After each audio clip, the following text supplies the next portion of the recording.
I'm going to start this one with an idea about how to truly own your own website.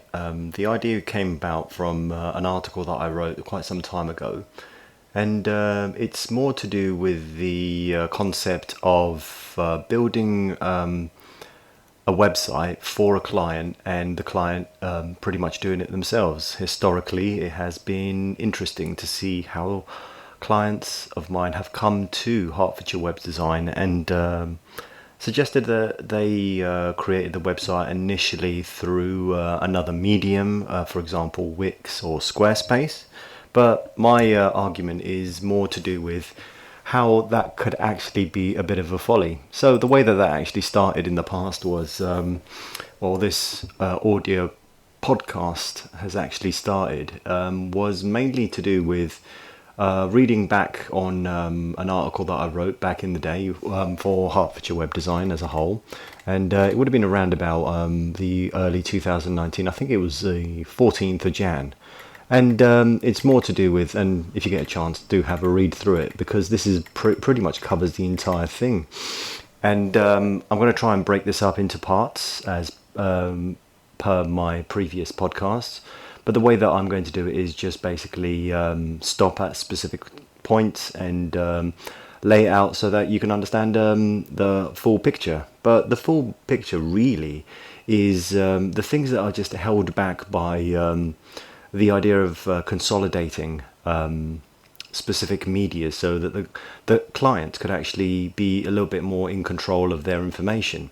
And this is what it means is, say for example, you were a client and you weren't interested in developing, and a lot of companies do sell, like the likes of Wix and Squarespace, sell it on the premise that do it yourself. You can build these exciting, beautiful websites for the purposes of launching it, and with no catches and so on. It would be a beautiful, fantastic website. You can do it yourself, and all you have to do is do it as a click of a button, move some pictures, move some logos, and move the text around. And as the fallout from that, you'll have a finished product, and you'll be able to launch it. As you can imagine, there's a lot of gotchas and a lot of catches on this, and that's what I'm going to be discussing, because as a web designer and web developer here, that the premise behind it is it's not just as simple as that. Because if you were going to go through the process of building your own website and then adding specific features like payment gateways and e-commerce, that is not an easy functionality, even though some now have a built-in functionality such as Squarespace and even Wix. It's not as easy as it seems. So let's just quickly go through this and see if I can actually place it inside a period of, let's say, 8-minute bursts, and just see if I can actually cover the entire article. So the idea behind it is, as you can imagine, that a client goes to the likes of Wix and Squarespace and highlights the fact that they want to build a website, and the biggest problem that they will have is the payment they'll have to do for SSL certification, and that is the S on HTTPS. So if you ever read or type a web address anywhere, that some of them have a padlock on it, a little green one for some browsers, and it's just a padlock icon, and that means that any traffic going through that website is going to be secure. Now, that is sometimes offered freely from some of the actual all-in-one consolidated ones like Wix and Squarespace, but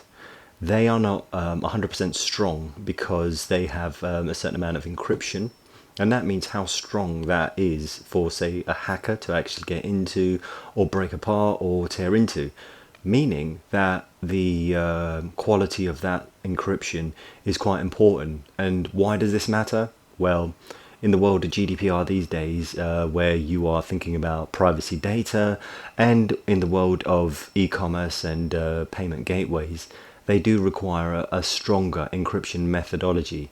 And of course, as you can imagine, the likes of Wix and Squarespace and any of those build your own websites will probably charge a premium in order to actually have that certification made stronger.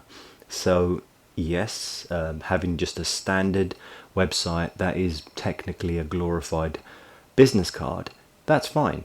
But if you are then asking people to communicate with you safely, then it might be fine to a certain level, but at a startup and an SME level, what we actually build on, yeah, it's going to be pretty tricky, because it's the idea of how well that encryption happens.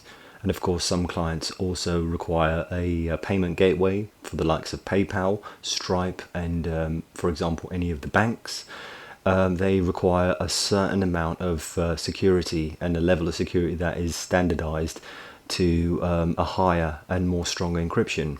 And they can be done, and they can be applied to some of the actual gateways or build your own websites.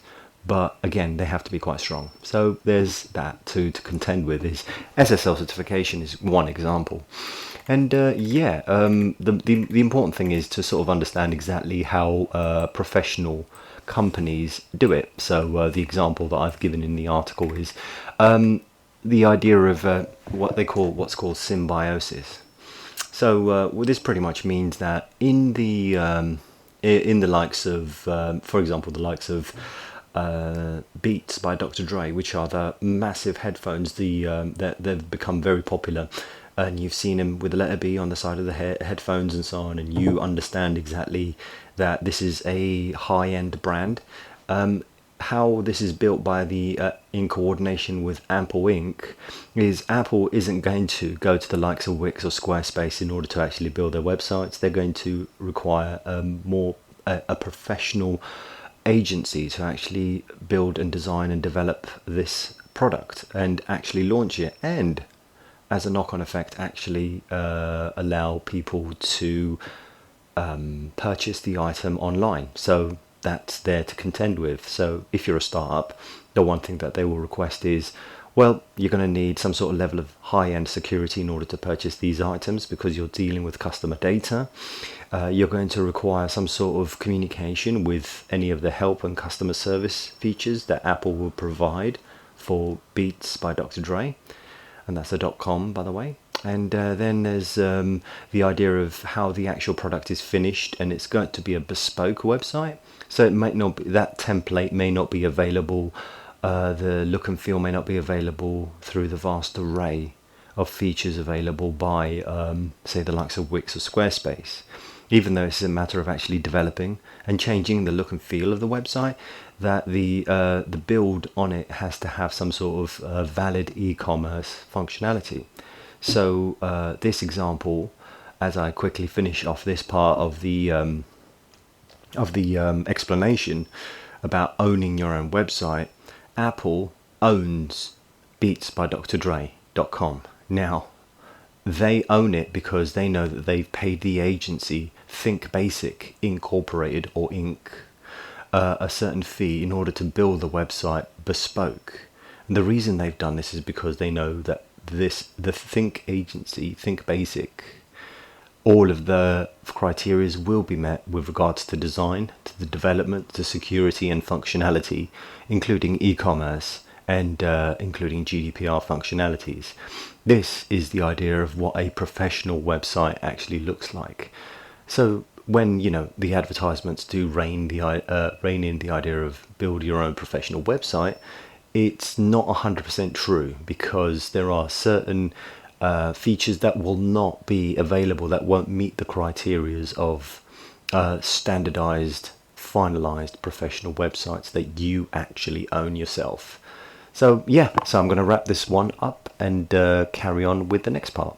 Thank you very much, and don't forget to like and follow to carry on receiving more up-to-date information. Thank you.